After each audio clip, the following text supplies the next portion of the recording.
da sind wir wieder. Hier geht es mal wieder weiter mit einem neuen Video zu der Firma 9FF. So, wir gehen heute mal ein auf das Thema 997 Kaufberatung. Und zwar basierend auf dem Auto 997 Turbo oder 997 GT2. Sind im Endeffekt sehr ähnliche Autos, haben ähnliche Probleme. Und ja, ich würde sagen, wir legen mal direkt los mit der Front, wo wir direkt vorab beim Auto stehen. Und zwar, wenn man so ein Auto kauft, ist natürlich immer wichtig darauf zu achten, was ist mit nachlackiert. Weil die Autos sind natürlich ganz klare Autobahnautos. Die Autos werden viel auf der Autobahn benutzt. Viele Leute drängeln natürlich auch gerne, gerade mit so einem Auto. Und dementsprechend hat man dann natürlich halt immer Steinschläge, die dann oft auch mal nachlackiert werden. So, viele verraten einem das nicht, mal ja, mal nein. Deswegen macht es immer Sinn, danach zu gucken. Klar, macht bei jedem Auto Sinn, aber gerade bei solchen Autos ist meistens immer die Front, gerade Kotflügel, Haube, Stoßstange, immer mit Leidenschaft gezogen. So, wo wir bei dem Thema Steinschläge sind, das gleiche bekommt natürlich auch die Kühler ab, ob es die Wasserkühler sind oder die Klimakühler. Da sollte man auf jeden Fall immer reingucken, ob die zerschossen sind oder nicht, weil das ist eigentlich Standard bei den Autos. Die Kühler sind eigentlich fast immer kaputt. Jetzt mal ganz abgesehen davon, dass die gerne durch die Steine zerschossen werden, haben die Autos auch ein Problem mit den Kühlern, und zwar die ganze Kühlungsleitung. Also Wasser ist generell ein Thema beim 997 Turbo, GT2, die Metzger-Motoren.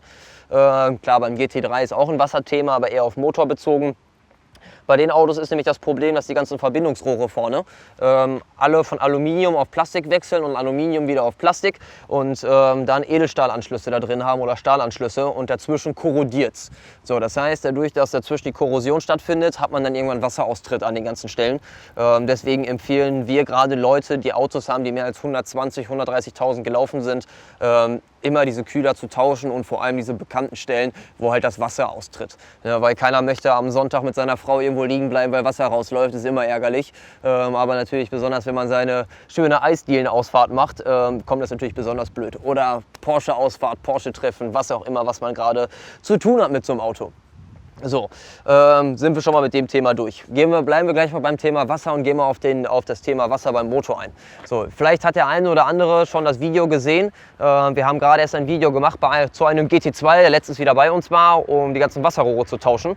Und zwar, die Autos haben nämlich das Problem, wenn man sich den Motor betrachtet. Warte, ich mache mal eben einmal auf, dann kann ich das genauer erklären, das ist ein bisschen einfacher. So, und zwar, wenn man jetzt mal von hier vorne reinguckt, hier vorne ist ja der Ölfilter drin. So, das hier ist die sogenannte Ölfilter-Wärmetauscherkonsole. So, unterhalb dieser Konsole befinden sich Wasserabgänge, die sind aus Plastik. Diese Plastikabgänge verlieren ihren Weichmacher über die Zeit, werden dadurch spröde und brechen auseinander. Das andere Ding ist, diese Wasserstutzen sind oben zwei O-Ringe drauf.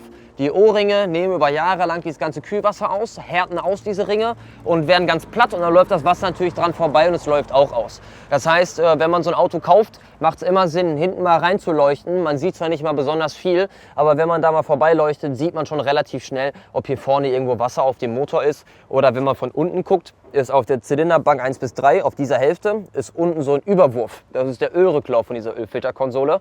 Da findet man auch gerne Wasser. Das ist ein typisches Thema bei den Autos, dass diese Anschlüsse undicht werden und dass da Wasser rausläuft.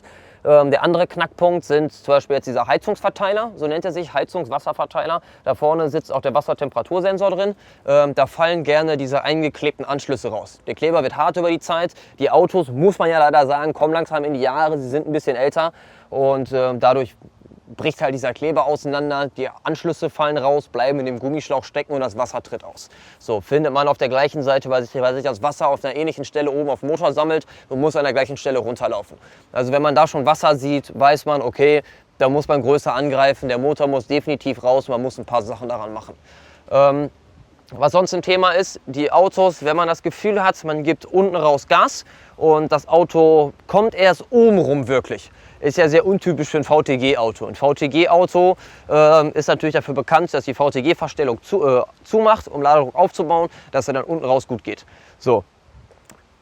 Problem 1 ist, VTG-Versteller, die Verstellermotoren, die gehen gerne kaputt, weil die sind sehr nah am Turbolader, bekommen die ganze Hitze ab und das Spritzwasser. Und daraufhin sind dann irgendwann die kleinen Zahnräder, die da drin sind, die sind nämlich aus Plastik, gehen gerne kaputt. Oder die Motoren sind nicht mehr freigängig. Die Stange, die die Steuerung im Turbolader und in dem Elektromotor verbindet, gammelt gerne fest. So, und dann bricht irgendwann diese Verstellung in dem Stellmotor quasi ab und man hat keine Leistung mehr. Das andere, woran man auch oft Leistungsverlust hat bei den Motoren, ist bei den Einlassnockenwellen wird der Nockenwellenversteller vorne drauf gesteckt. So, der wird über Öldruck, der durch die Nockenwelle geht, bekommt jetzt seinen Öldruck und kann dann die Nockenwelle verstellen. Das Problem ist, in dieser Nockenwelle ist eine Hülse eingepresst. Diese Hülse verdreht sich über die Zeit und verschließt diese Löcher, damit der Öldruck aus der Nockenwelle in den Versteller gelangen kann, um die Nockenwelle dann dementsprechend zu verstellen.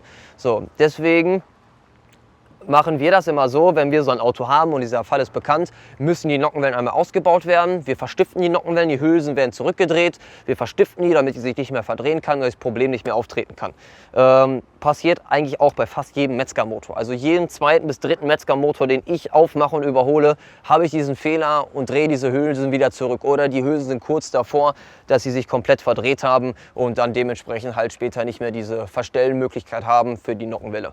So, das sind halt sehr große Knackpunkte bei dem Auto. So, was auch sehr beliebt ist, eigentlich mehr Thema 996, kommt beim 997 aber auch langsam, dass die Tauchstangen vorne von den Stoßdämpfern anfangen durchzurosten. Hat man natürlich das Problem, man bekommt kein TÜV, ne? Ist auch unsicher damit zu fahren, weil wenn das rostet und das Material wegrostet und man hat dolle Schläge, kann es natürlich sein, dass die Tauchstange bricht, ne? Und der Stoßdämpfer verabschiedet sich. Eher unschön. So, wir haben natürlich für alle diese Sachen etwas, um es zu beheben. Gerade Thema Wasser haben wir spezielle Metallanschlüsse, um diese Plastikanschlüsse zu ersetzen.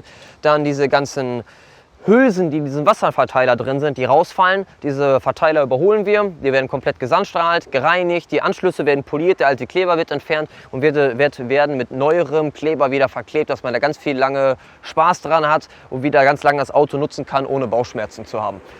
Das gleiche bei den Stoßdämpfern.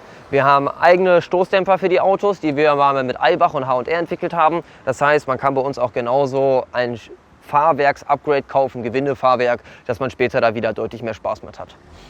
So, ich würde sagen, ich habe im Prinzip das meiste, was offensichtlich ist und was jeder Kunde sich auch selber mal eben schnell angucken kann, erwähnt. Und ich hoffe, dass euch das Video gefallen hat, dass das eine Kaufgrund für euch ist oder vielleicht sogar davon abhält, ein Auto zu kaufen, weil viele Leute bezahlen viel Geld für ein Auto, was eigentlich nur optisch einen guten Anschein hat, aber innen drin leider viele Probleme hat und man dann am Schluss bei uns ist, nur um Auspuff zu tauschen oder nur eine Software zu machen und hat dann das böse Erwachen, weil überall viele Wasserstellen sind, die man am Schluss beheben muss, damit das Auto dann halt auch wirklich wieder im einwandfreien Zustand ist. So, ich hoffe, euch hat das Video gefallen. Lasst doch mal ein Abo da, das würde uns sehr freuen und ich hoffe, wir sehen uns auch wieder beim nächsten Mal. Ciao, ciao.